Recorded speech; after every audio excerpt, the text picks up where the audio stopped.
अभी हम करने जा रहे हैं क्वेश्चन नंबर 2 का ख, जो कि है कक्षक किसे कहते हैं। तो कक्षक इलेक्ट्रॉन पाए जाने की संभावना वाला क्षेत्र होता है।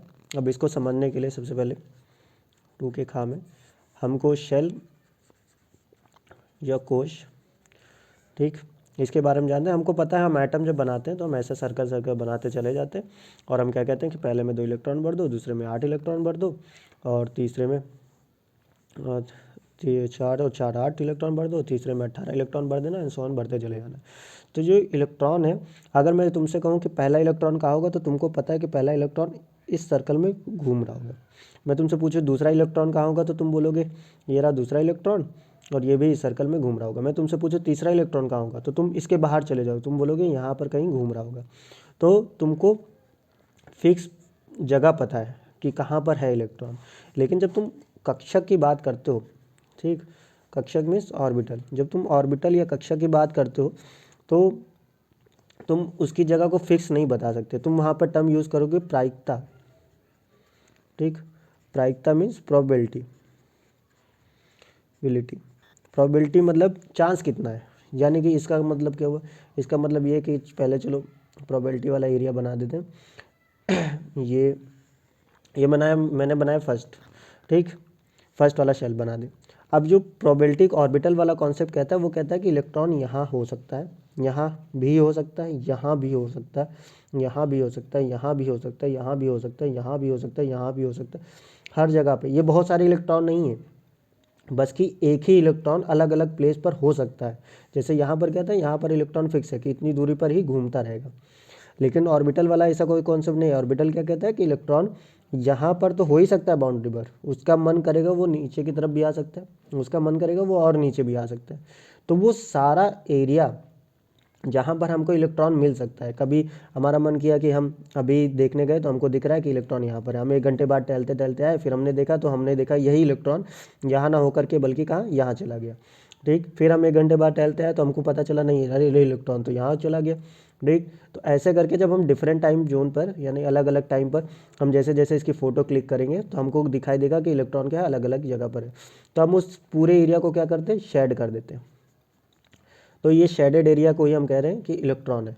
प्रायिकता अधिक है, ठीक। अब प्रायिकता अधिक होने का मतलब क्या है, अधिक, ठीक, अधिक होने का मतलब इलेक्ट्रॉन इसके बाहर भी जा सकता है, ठीक। ऐसा कोई कंपलसरी नहीं, ये भी नहीं है यहाँ तो क्या है इलेक्ट्रॉन यहीं रिवॉल्व करेगा, इसके बाहर जाएगा तो यहाँ जाएगा, इसके बीच में कहीं नहीं होगा।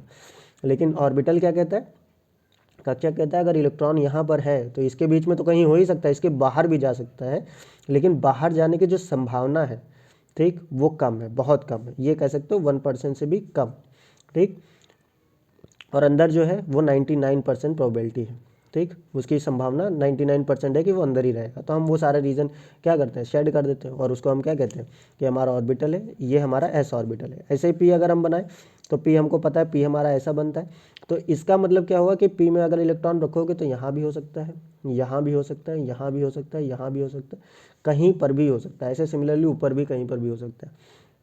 लेकिन इसके अलावा क्या बाहर भी इलेक्ट्रॉन हो सकता है, लेकिन उसकी परसेंटेज बहुत कम होती है।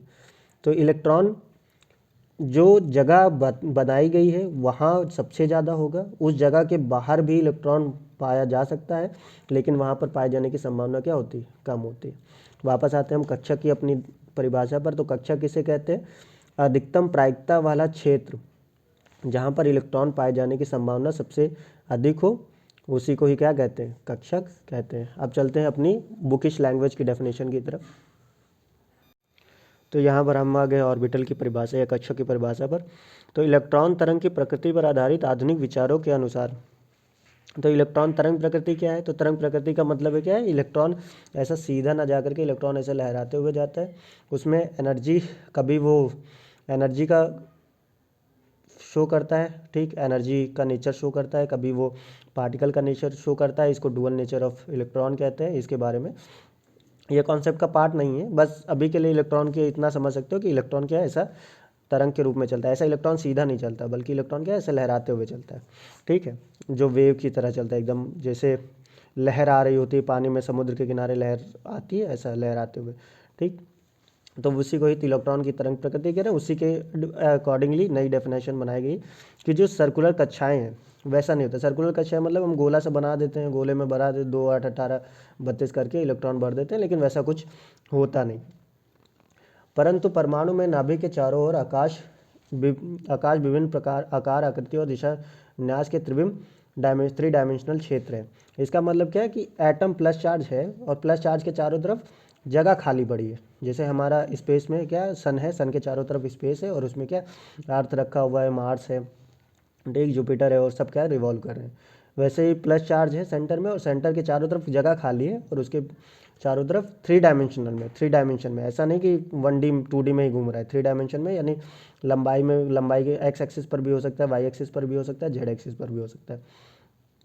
जिनमें इलेक्ट्रॉन पाए जाने की प्रायिकता सबसे अधिक होती है। तो हमने अभी बात करी कि इलेक्ट्रॉन जहाँ अधिकतम पाया जाएगा, बाहर भी पाया जा सकता है, लेकिन कम पाए जाने वाली जगह की बात नहीं करेंगे हम। जहाँ ज़्यादा पाया जाएगा वहीं हम कहेंगे कि एटॉमिक, वही हमारा कक्षक है।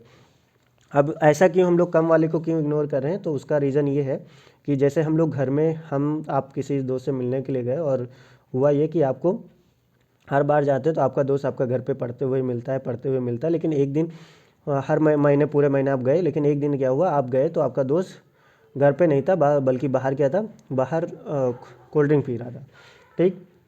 तो आपसे अगर पूछा जाए कि आपका दोस्त क्या करता है, तो आप क्या बोलोगे कि कोल्ड ड्रिंक पीता है, या फिर आप बोलोगे आपका दोस्त पढ़ता है घर पर, या कहाँ रहता है, तो आप क्या बोलोगे, दुकान पर रहता है या फिर घर पर रहता है। तो ऑब्वियसली जो मैक्सिमम है कि कोल्ड ड्रिंक तो एक दिन पीने के लिए गए ना, लेकिन मैक्सिमम टाइम पर कहाँ था, वो घर पर था, पढ़ाई कर रहा था। तो वैसे ही कि मैक्सिमम टाइम पर क्या है, वो जहाँ पर रहेगा वही उसका घर है, वो जहाँ पर कोल्ड ड्रिंक पी रहा था वो उसका घर नहीं है।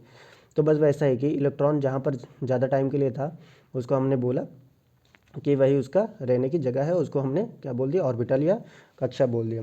इन क्षेत्रों को परमाणु, ऑर्बिटल या कक्षा कहते हैं। दूसरे शब्दों में त्रिविम क्षेत्र यानी यही 3 डायमेंशनल वाला पार्ट, कि 3 डायमेंशन में हमारा इलेक्ट्रॉन कहीं भी आ जा सकता है, और जहाँ पर भी औसतन अधिक पाए जाते हैं, यानी प्रायिकता ज़्यादा होती है, वही बात लिखी हुई है।